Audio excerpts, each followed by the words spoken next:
everybody. It's Wednesday night, Wednesday summer night, and it's another day around here. And I'm just looking at an article here, and it's from MSN, and it's from the Business Insider. And it says, inside #1 observatory circle that often overlooked, but stunning vice president's residence were penciled. And this is by Brennan Weiss.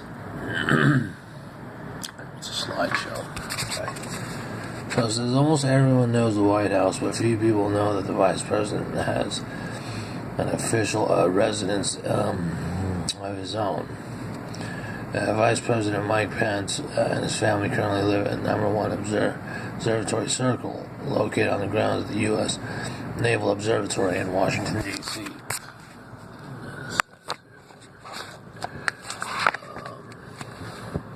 The private complex has been an official residence for the Vice President since 1974. Walter Mondale was the first Vice President for his VP to move into the House. President.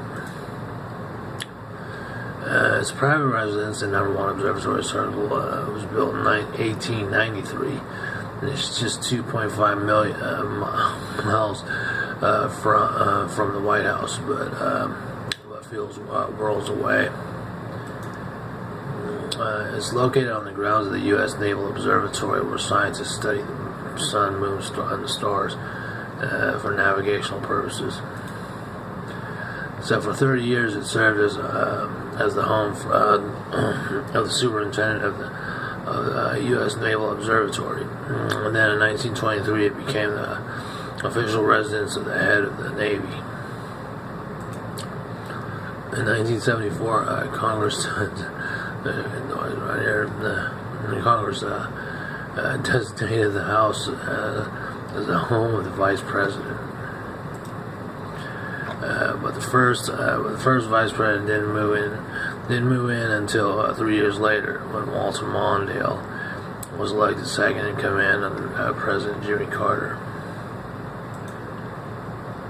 The ground floor has a reception hall, living room, sitting room, dining room, guard room, lounges, pantry, kitchen, and veranda.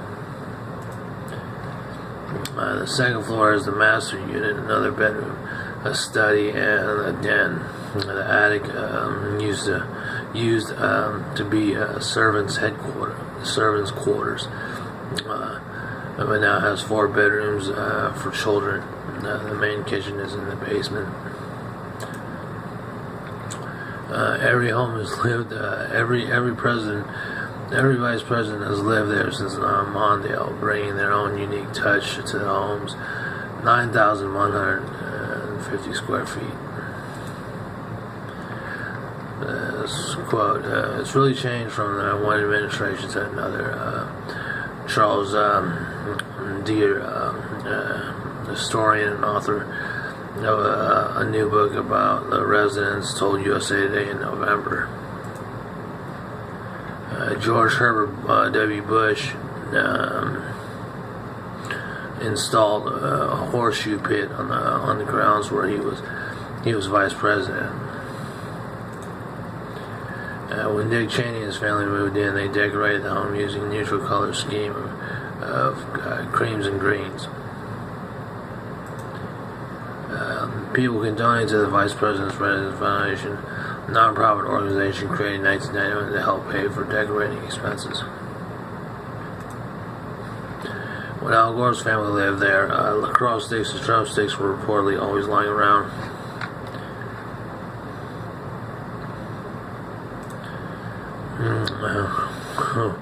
The house features a Queen Anne-style architect and a gorgeous porch that wraps around the front corner.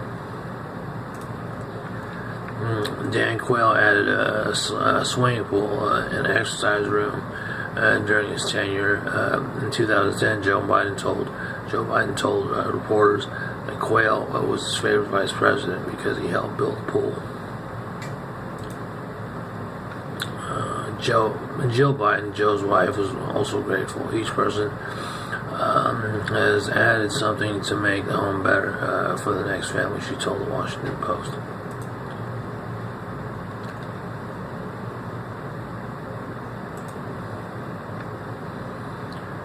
And it says, so she was also especially fond of the serenity of the place. Quote, when times get tough, there were some pretty tough times for the Bidens. You could sit outside and reflect. It was very healing, she said. Numerous leaders and dignitaries have been to the residence over the years. In 2015, Biden hosted Ireland's Prime Minister Enda Kenny. When the Pences moved in, Joe Biden told them that the observatory is nothing like Washington, where she said life is truly hectic each and every day. But the Pences have made the observatory their home. After moving in, they posed Inauguration Day photos on the front porch.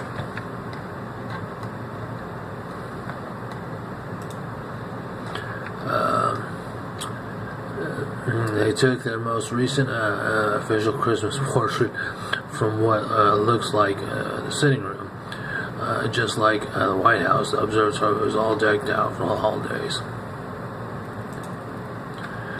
The house can be quite magical during the winter, especially when it snows. Second Lady Karen Pence, a former art teacher, often paints in the living room table. Two of her paintings are on display at the house. Since declaring art therapy as her official cause as Second Lady, she has hosted events for the U.S. soldiers suffering from PTSD. Just like their predecessors, the Princes have hosted a broad range of guests, including politicians and world leaders. In June, U.S. Department of Agriculture Secretary Sonny Perdue joined Karen Pence to unveil the addition of beehives on the grounds. Karen also met with Ho Ching, wife of Singapore's Prime Minister Lee Hsien Loong, in the garden room in October. The Pences made use of the spacious patio by the pool in the summer. But the public rarely gets a chance to see the property for themselves. There are no public tours. The house is hidden from the street. If you don't know about it, it's not there. Historian Deere said. And that's that article there on MSN about that article right there. All right.